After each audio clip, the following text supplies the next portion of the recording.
Bakit nga ba kailangan mo ng dagdag income? Hello po, ako si Sel, isa akong empleyado at isa rin po akong entrepreneur. Kung ikaw ay isang empleyado at gusto mo rin maging entrepreneur, para sa iyo ang video na ito. Tara, pag-usapan natin kung bakit nga ba kailangan mo ng dagdag income. Unang-una kung bakit kailangan mo ng dagdag income bukod sa sahod mo ngayon, kasi aminin natin, hindi na siya kasya. Hindi na siya sumasapat sa pang-araw-araw nating mga gastusin. Hindi na siya sapat sa pambayad ng bahay, ng tubig, ng kuryente, at gastusin ng mga anak natin kung mayroon tayong mga anak. Hindi na siya sumasapat. Kaya nauuwi tayo sa cycle na utang, sahod, bayad. Diba? Yung tipong wala pa yung sahod, nangungutang na tayo, ng pang-budget, pagdating ng sahod, pambayad lang sa utang, madalas kulang pa nga. Kaya mangungutang tayo ulit. At paulit-ulit siya sa ganong cycle. Dahil hindi sapat yung kinikita natin.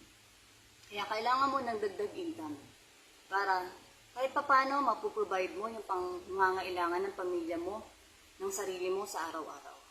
At hindi ka matatrap sa ganong cycle na utang, sahod, bayad.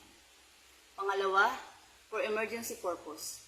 Kasi during pandemic, lahat nabigla tayo at karamihan sa atin nawala ng trabaho. Diba? Ang hirap na matrap sa ganong sitwasyon na wala kang magawa. Tinanggal ka sa trabaho or nag-close yung kumpanya, kaya wala. Diba? Tapos wala ka pang ipon, wala kang emergency fund. So sa paano na ngayon? Paano na yung pang-araw-araw mong pangangailangan na wala kang madukot, wala kang panggastos? Diba? Ang hirap. So karamihan sa atin, umasa sa ayuda, nanghingi ng tulong sa iba. Diba? Nakasurvive pa rin naman.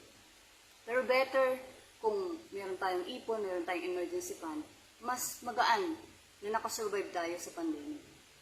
So yun ang importansya nun, kung bakit kailangan mo ng dagdag income para handa ka sa emergency na pwedeng mangyari. Hindi lang yan pandemic, hindi lang, kasi meron din tayong mga personal emergencies sa buhay. So para handa tayo. And last but not the least, for our future, bright future, para magkaroon tayo ng time and financial freedom. Diba? Siyempre, kaya tayo nagtatrabaho para sa pamilya natin. Nagtatrabaho tayo para makaahon sa hirap. Karamihan sa atin ganun ang pangarap. Diba? Hindi lang yung makasurvive sa araw-araw, kundi makaahon sa hirap at makatulong sa iba. Yung tayo naman na makatulong, hindi yung tayo lang yung nanghihingi ng tulong. So, kailangan natin ng dagdag income kasi hindi na pwede yung tipid-tipid lang.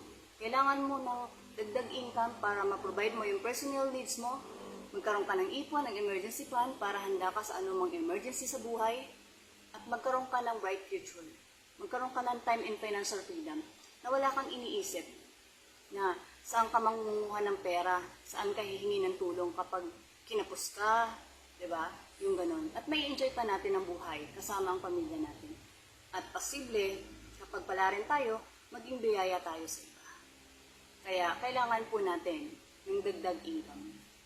Kaya ngayon pa lang, mag-isip ka na kung paano madadagdagan ng iyong income bukod sa sinasahod mo ngayon.